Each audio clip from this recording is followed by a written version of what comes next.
नवोदय विद्यालय वडनगर की इस multipurpose hall की लोकार्पण उत्सव में उपस्थित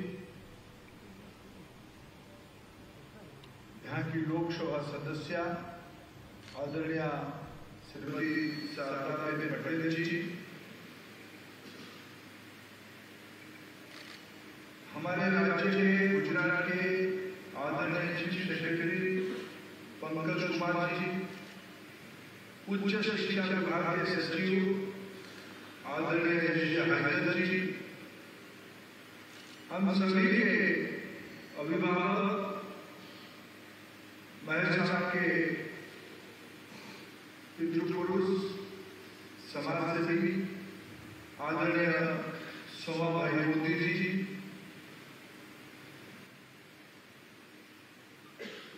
आदरणीय जयंतीबेन व्यास जी,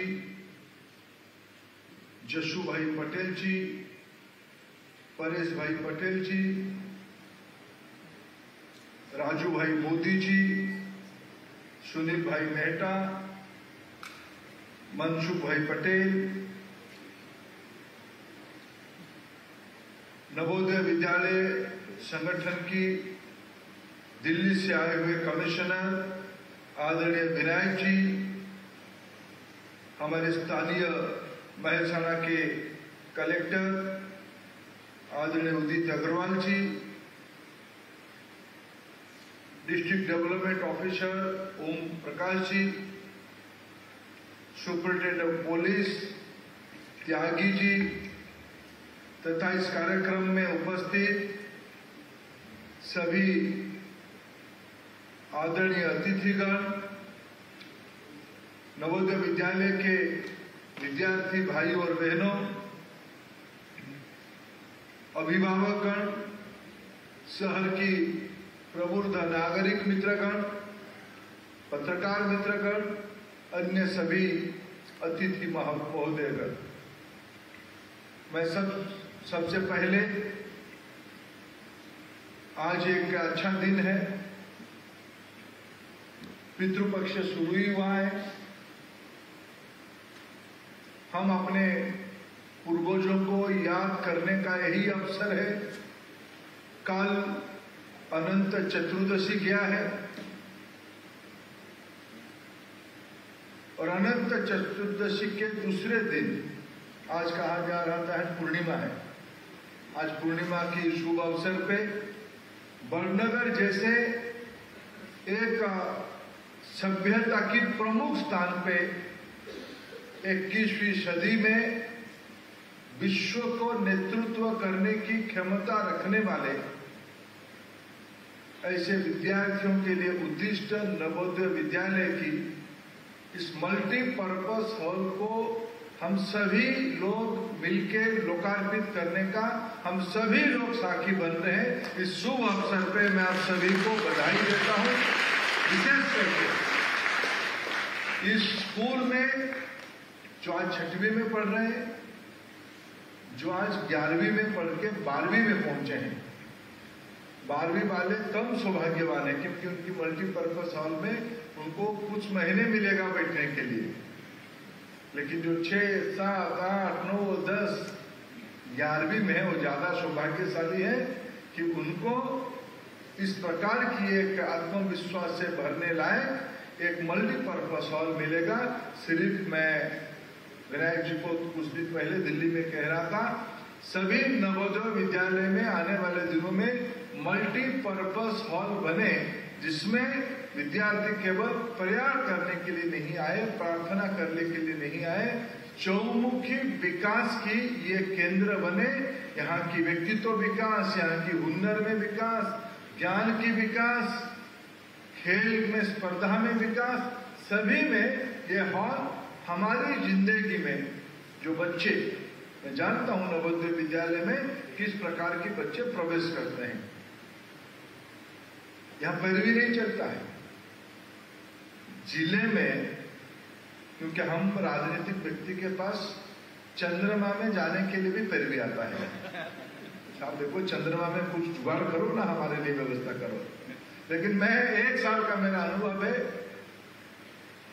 एक आधा बार कोई सिरफिरा आया होगा तो आया होगा, नहीं तो मेरे पास कोई पैरवी करने के लिए नहीं आया है कि हमारी दाखिला नवोदय विद्यालय में कर दो। सेंट्रल स्कूल का बहुत आता था, उसको हमने अभी श्री गणेश कर दिया। अभी हमारी बहन हमसे थोड़ा नाराज हो रही होगी, नाराज नहीं ना, खुश है। अग्रवाल जी नाराज हो रहे होंगे कि वो भी छुपे रुस्तम थे बहन, और उनके पास कोटा था। प्रधानमंत्री जी ने कहा सभी को समान कर दो। सेंट्रल स्कूल में कोटा था, लेकिन नवोदय विद्यालय में जिले के अंदर गरीब विद्यार्थियों को, मध्य वर्गीय विद्यार्थियों को मेधा के आधार पे चयन करके पढ़ाने की बालिका बालक दोनों को चयन किया जाता है। और यहाँ आते हैं तो सामान्य पृष्ठभूमि से, जाते जाते हीरा बन के जाते हैं, समाज को नेतृत्व करने के लिए जाते हैं। इस बार मैं बहाना नहीं कहूंगा, नवोदय विद्यालय बड़नगर की जो रिजल्ट इस बार आई है, ये रिजल्ट बहुत ही आत्मविश्वास से भरा और बहुत ही संतोषजनक, लगभग 70%, 99% 10वीं में 99.71 यानी 100%, और 12वीं में 98.93% यानी 100%। 100% रिजल्ट की सफलता आपके साथ जुड़ी है। मैं जानता हूं उसी में से कुछ विद्यार्थी 12वीं के बाद जेई में भी जाते होंगे, जाते कि नहीं जाते हैं? यहीं से जाते हैं ना। नीट इस बार गए, इस बार उसमें गया कि नहीं गया कोई बच्चा? काली रिजल्ट है, देखना बाकी है।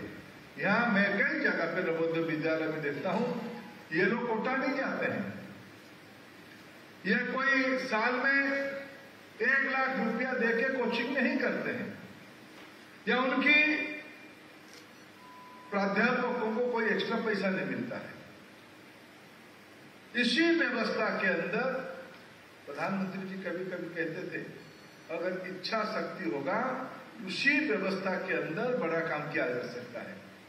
नवोदय विद्यालय उसकी एक जीता जागता प्रयोगशाला है, लैबोरेटरी है। इस बार भी इन्होंने इसको प्रसिद्ध किया, बड़नगर में भी सिद्ध किया। मैं आपको फिर दोबारा बधाई देता हूं। मित्रों, मैं कहूं क्या, थोड़ा चिंता में क्यों? इसीलिए कि अभी मैं सोचा था कि आप लोगों को थोड़ा प्रशंसा करूं। नवोदय का तो किया ही, बड़नगर का थोड़ा करूं। लेकिन मैं जो हमारी बेटी अभी बड़नगर के बारे में वर्णन करने के लिए आई, वो सारा मेरा टॉकिंग पॉइंट कह दी। मेरे पास ज्यादा कुछ कहने के लिए नहीं है, लेकिन मैं कहूं कुछ विषय। बड़नगर क्या है, मैं आया क्यों हूं बड़नगर में? हमारे मित्र पंकज जी मेरे को कुछ दिन पहले मिले कि नहीं आपको एक बार बड़नगर आना है। उसमें क्या विशेषता है? प्रधानमंत्री जी की जन्मस्थान है ही, कभी मैं तो आना चाहूंगा ही, लेकिन नहीं आपको अभी आना है। मैं उनकी एक प्रकार से आग्रह से बड़नगर आया। देखो मित्रों, बड़नगर अभी कही हमारी बालिका ने, बच्ची ने, 2500 साल पुरातन केंद्र है। घर 50 साल नहीं टिकता है, रूप बदल जाता है 50 साल में। शहर, राज्य, देश, सभ्यताएं। आज दुनिया की सबसे ताकतवर देशों में अगर मैं 2-3 का नाम लूं, अमेरिका और ऑस्ट्रेलिया, ये दोनों की आयु 300-350 साल से ऊपर नहीं जाते हैं। हमारी बड़नगर की आयु 2500 साल है। यहाँ चाइनीज परिव्राजक वेन से आए थे, उन्होंने कहा है कि इस नगर में हजारों साल पहले इस सभ्यता में हिंदुत्व तो था ही, बुद्धिज्म भी था, जैनिज्म भी था। जैन धर्म के अनुयायी भी थे, बुद्ध के अनुयायी थे, हिंदुत्व की अनुरक्ति वाले भी लोग थे। और ये शहर महाभारत कालीन शहर है। हमारी वेदों में, पुराणों में इस अनंत नगर की भी कल्पना और उसके बारे में उल्लेख। मित्रों, जिस केंद्र को ये कभी कभी ये खूब कम इलाके को सौभाग्य मिलता है जहां इतने लंबे समय तक टिकना, कई समस्या आते हैं, नैसर्गिक आपत्ति आती है, पानी नहीं मिलता है, बाढ़, तूफान, प्रकृति का अन्य कोई बाधा या मनुष्य कुछ बाधा। आफ्टर ऑल ये कोरोना तो मनुष्य कुछ ऐसा ही तो कहा जाता है ना, दुनिया को हिला कर रख दिया, तबाह कर दिया। ये सारे सभ्यताओं के अंदर होती है। एक मायान सभ्यता कभी कभी हम इतिहास में पढ़ते हैं, ढूंढने में नहीं मिलता है, किताबों में मिलता है, लेकिन मैं तो खुद को सौभाग्यशाली मानता हूं कि 2500 साल पुरानी एक जीवंत, पुरानी होना बड़ी बात नहीं, प्रत्नतत्व विभाग तो दुनिया की और भारत के अनेक केंद्रों को पुरानी प्रमाण निकालती है, लेकिन निरंतर बने रहना, हर एक साल की एक नया चैप्टर, हर एक दशक की एक नया प्रसंग, हर एक शताब्दी की एक नया पुस्तक, हर एक हजारों साल की एक करवट, ऐसे धनी ये बड़नगर है। उसमें नरेंद्र मोदी पैदा नहीं होंगे तो और कौन पैदा होंगे?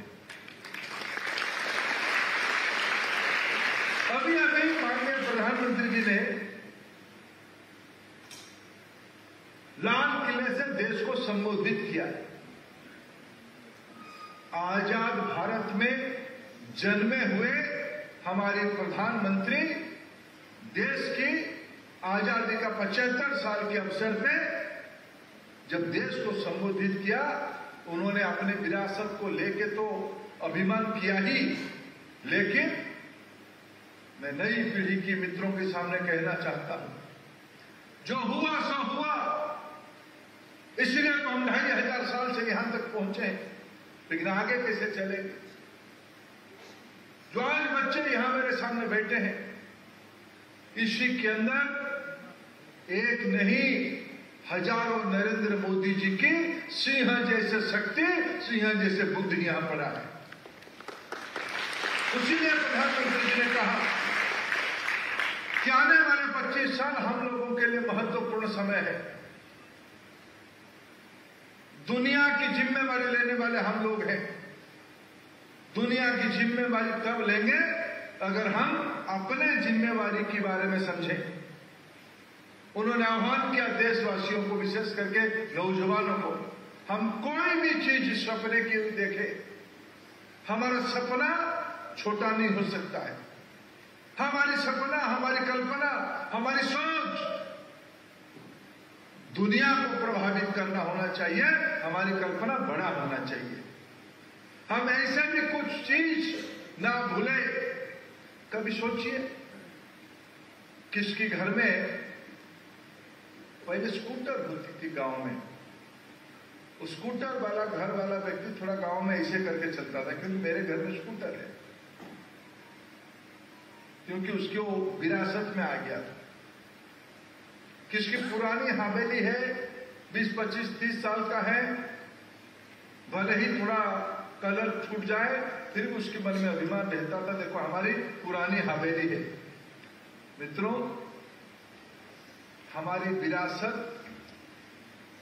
हजारों साल की है। 2500 साल का तो वैज्ञानिक प्रमाण है। उपनिषद, वेद, ये तो 5-7 हजार साल पुरानी है, इसकी ये प्रमाण मिलती है, जिसमें गणतंत्र के बारे में, लोकतंत्र के बारे में भी उल्लेख है। ऐसे हमारी विरासत है। हमारी विरासत को भी मेरे को पंकज जी रास्ते में कह रहे थे, पूरा ये मध्य प्राच्य की सभ्यता विलुप्त हो गई पानी के अभाव से। हमारे गुजरात में बहुत पानी नहीं था, लेकिन हमारे पूर्वजों ने और अभी की नेतृत्व तक ऐसे व्यवस्था किया, ऐसे संरचना किया कि कम पानी को भी कैसे बनाए रखे, उसी में सभ्यता को बूंद बूंद सिंचाई से पानी मिलते रहे। विज्ञान की दृष्टि से, कला की दृष्टि से, साहित्य की दृष्टि से, संस्कृति की दृष्टि से, आधुनिकता की दृष्टि से, फिलोसॉफिकल पॉइंट ऑफ व्यू, दार्शनिक दृष्टि से हम अपने विरासत को लेकर अभिमान करने लायक चीज है। तो जब हम अभिमान की बात कहते हैं उसमें स्वाभिमान भी रहता है। अभिमान, स्वाभिमान यह नकारात्मक शब्द नहीं। कोई एक जीवंत सभ्यता समाज परतंत्र को, गुलामी को समय के साथ मिटाने की आवश्यकता है। हम ये नहीं भूलनी चाहिए, हमारी 2500 साल की इस प्रमाण को हजारों साल से आक्रांताओं ने मिटाने का भी कोशिश किया। अंग्रेजों ने भारत में एक शिक्षा व्यवस्था लाए, जिस शिक्षा व्यवस्था भारत को लंबे समय तक शासन करने की तरीके कैसे हो उसकी पढ़ाना चाहते थे। मैकॉले पद्धति के नाम पे वो जाना जाता था। उससे मुक्ति देके नरेंद्र मोदी जी ने 34 साल के बाद राष्ट्रीय शिक्षा नीति 2020 लाए। क्या है वो राष्ट्रीय शिक्षा नीति में? उस राष्ट्रीय शिक्षा नीति में वैश्विक नागरिक बनाने के लिए लक्ष्य है। सिर्फ किताबों की पढ़ाई से नहीं, अनुसंधान करना, क्रिटिकल थिंकिंग करना, भारतीय भाषाओं को महत्व देना। अभी आप गुजराती में कह रहे थे, मैं उसको समझ पा रहा। भारत की भाषाओं में अपने अपने संपर्क है, भाव एक ही है। मित्रों, आज की हमारी आवश्यकता है नई पीढ़ी को राष्ट्रीय शिक्षा नीति के आधार में तैयार करना। इसीलिए हमें गुलामी की मानसिकता से बाहर आना पड़ेगा। ये प्रधानमंत्री जी ने आह्वान किया है। मित्रों, कभी कभी हमारे देश में कुछ लोगों की एक मन रहता है समाज की कुछ कमियों को दिखाना चाहिए। समाज में जैसे कुछ हो ही नहीं रहा है। मित्रों, हमारे समाज की मूल चरित्र एकजुटता है। इसका उदाहरण अभी इसी शहर के बारे में हमने उल्लेख किया। हजारों सालों, 1200 साल पहले यह प्रमाण मिलता है हिंदू, बुद्ध, जैन धर्म की यह समन्वय केंद्र था।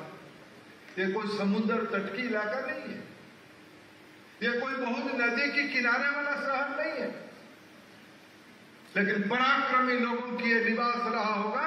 उन्होंने इतने बड़े मन दिखाया कि दुनिया की संस्कृति यही बनी बसी बैठी, उसको चीन की परिव्राजक यहां तक दर्शन करने आए। क्या समय रहा होगा उस दिनों में, कैसे व्यवस्था हो रहा होगा जाने आने में। लेकिन आए, चुंबक जहां होगा लोहा तो आएगा ही आएगा ना। मित्रों, ऐसे पवित्र भूमि यह हमारी बड़नगर है। मित्रों, बढ़ेगा कैसे? विशेष करके जो नई जमाने के लोग बैठे हैं, इनको चिंता करना है। हम सबको मिलकर उनको चिंता सफल हो उसकी व्यवस्था करनी पड़ेगी। मित्रों, हम अपने कर्तव्य को ना भूलें। दो शब्द आपस में आसपास चलते हैं, अधिकार और कर्तव्य। अधिकार उतना ही महत्वपूर्ण है। संविधान में उसके बारे में उल्लेख किया गया है। फंडामेंटल राइट्स के बारे में कहा गया है, ऐसे ही रिस्पॉन्सिबिलिटी के बारे में कहा गया है। आजाद भारत में हम लोग ज्यादा आधारित हो गए हैं राइट्स के बारे में। मित्रों, राइट्स तब सुरक्षित होगा, तब मिलेगा अगर कोई जिम्मेवारी लेगा तो। आज समय आया है ज्यादा दायित्व लेने की, ड्यूटीज के बारे में कंसर्न होने के लिए। यही सब विषय माननीय प्रधानमंत्री जी ने आज राष्ट्र को संबोधित करते हुए कहा। मित्रों, हम आज एकत्रित हुए हैं बड़नगर में। बड़नगर में आने वाले दिनों में भारत सरकार की प्रयास रहेगी, राज्य सरकार की प्रयास रहेगी, उसके ऊपर संपूर्ण गुजरात और भारत की एक प्रयास रहेगी। क्या वो बिंदु यहां रहा होगा, क्या वो संस्कार इस भूमि में रहा होगा? एक सामान्य घर की में लड़का, पिताजी कोई संपन्न व्यक्ति नहीं थे, मां कोई बहुत पढ़ी लिखी नहीं थी, सामान्य घर की एक व्यक्ति। ऐसे क्या था इस संस्कार में कि उन्होंने न केवल हमारे देश के अंदर आज हमारी लोकप्रिय प्रधानमंत्री केवल हमारे देश की नेता नहीं, कोई विश्व की कोई व्यवस्था ऐसे सरकारों की तो नहीं, लेकिन मित्रों कभी कभी हम टीवी में या अखबारों में वर्णन पढ़ के समझते हैं। कभी कल्पना करिए, इसी देश में 60 दशक में हमारे पास खाना नहीं था। हमारे उन दिनों की प्रधानमंत्री लाल बहादुर शास्त्री जी पाकिस्तान के साथ युद्ध के समय में कहा कि एक वक्त की खाना छोड़ दो। उपवास उसी से शुरू हुई थी। धार्मिक धारणा देश हित में परिवर्तित हुआ। हमें अमेरिका से सड़े हुए गेहूं, PL4 के नाम पे जो पुराने लोग होंगे उनको याद होगा, PL4 से सड़े हुए गेहूं हमको खरीदना पड़ता था। इन दिनों में वैश्विक मंच में विश्व की नेतृत्व जब इकट्ठा था, अमेरिका की राष्ट्रपति ढूंढ के आए, 3 कदम सीढ़ी से नीचे करके आए, हमारे देश के प्रधानमंत्री नरेंद्र मोदी को मिलके गए, हाथ मिला के गए। मित्रों, ये व्यक्तिगत रूप में मोदी जी की सम्मान नहीं था, भारत की 130 करोड़ लोगों की वो सम्मान और स्वीकृति था। वो संस्कार कहां से शुरू हुई? मित्र, कोई वट वृक्ष को हम जब देखते हैं हमारे मन में आनंद होता है, क्या वाह, कितना बड़ा विशाल वृक्ष है, कितना बढ़िया छाव है, कितना आनंद है, कितना लोगों को सेवा देती है। लेकिन मित्रों, वट वृक्ष कभी एक छोटी सी बीज के रूप में होता था। बीज एक उपजाऊ जमीन में रहता है। उपजाऊ जमीन होगा, बीज होगा, वहां कोई पानी देने वाला माली होगा, तो वो बीज वृक्ष, वृक्ष से बड़ा वृक्ष, बड़ा वृक्ष से बड़ा वृक्ष, फिर लोक कल्याणकारी व्यवस्था में परिवर्तित होती है। ऐसे बड़नगर उन मालियों का शहर है। उस अमृत जैसे पानी देने वाला पवित्र भूमि है ये। उस उपजाऊ जमीन है इस राधे शहर में। मोदी जी तो एक सामान्य बीज ही थे। इस माटी और इस मालियों के संस्कार के कारण पानी के कण जो वटवृक्ष बने हैं, वटवृक्ष की नाम नरेंद्र मोदी है, तो 130 करोड़ लोगों की नाम भी वटवृक्ष है। और वटवृक्ष एक नहीं, जब राष्ट्रीय शिक्षा नीति कहता है कि हमें वैश्विक नागरिक बनाना है, क्यों नहीं वैश्विक नागरिक बनाना है?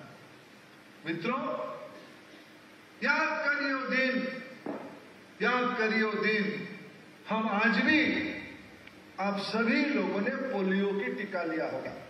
ये शोभा भाई जी की उम्र में कोई पोलियो वगैरह की, वो बहन की उम्र में पोलियो का टीका का होगा ही नहीं उन दिनों में। चाहे मां ने बढ़िया से तेल उल मालिश किया होगा तो पोलियो आया ही नहीं होगा डर के कारण। पोलियो तब नहीं था। मेरे पीढ़ी से बाकी सभी लोग शायद पोलियो लिए होंगे जिनकी उम्र 50 के नीचे और ऊपर नीचे थोड़ा है। आज भी बच्चा होता है तो पोलियो लेते हैं। लेकिन मित्रों, भारत को पोलियो में जोड़ने के लिए 30 साल लगा था। सारे लोगों को पोलियो देने के लिए 30 साल लगा था। आज 2022 सितंबर 10 है। 2 साल पहले तक भारत में क्या दुनिया में कोविड की कोई टीका नहीं। कोई था क्या टीका? टीका नहीं। टीका बना भारत में तो दो बन चुका है। भारत में टीका बना, भारत की बाहर से टीका लाए, भारत की टीका बन के बाहर भी गया, लेकिन भारत में 200 करोड़ डोज लग गया है। आज कोरोना में अन्य इलाका प्रभावित होने के बाद भारत सुरक्षित है। यह आज नया भारत है। यह सब संभव है। देश में एक वटवृक्ष है। मेरा अनेक शुभेच्छा। ये मल्टीपर्पज हॉल, वो वटवृक्ष के लिए मिट्टी है। वो मल्टीपर्पज हॉल नवोदय विद्यालय ये वटवृक्ष के लिए माली जैसे काम करता है। ये मल्टीपर्पज हॉल, यहाँ पानी की सिंचाई की व्यवस्था है। मैं भी हैदर साहब को पूछ रहा था, हैदर साहब ये बड़नगर की विशेषता क्या होगी आने वाले दिनों में? यहाँ मेडिकल कॉलेज साहब ने बनाया, पॉलिटेक्निक है, 5 कॉलेज हैं, हायर सेकेंडरी की स्कूल्स हैं, नवोदय विद्यालय है, ITI है, 5000 विद्यार्थी यहाँ हैं। और इन विद्यार्थियों की मैंने कहा जाता है ना कि भाई आपकी सर्टिफिकेट से आपकी पढ़ाई का गुण पता चलता है। बड़नगर की सर्टिफिकेट कौन है? बड़नगर की सर्टिफिकेट कौन है बच्चों? बताओ, बड़नगर की सर्टिफिकेट कौन है? मोदी जी है ना? है कि नहीं है? बड़नगर की सर्टिफिकेट जहां मोदी जी हैं, तब बड़नगर की दायित्व ज्यादा बढ़ जाती है। आपको अनेक शुभेच्छा। इस दायित्व को आप सटीक तरीके से निभाओगे, इसी अपेक्षा के साथ मेरे वाणी को मैं विराम देता हूं। बहुत बहुत धन्यवाद।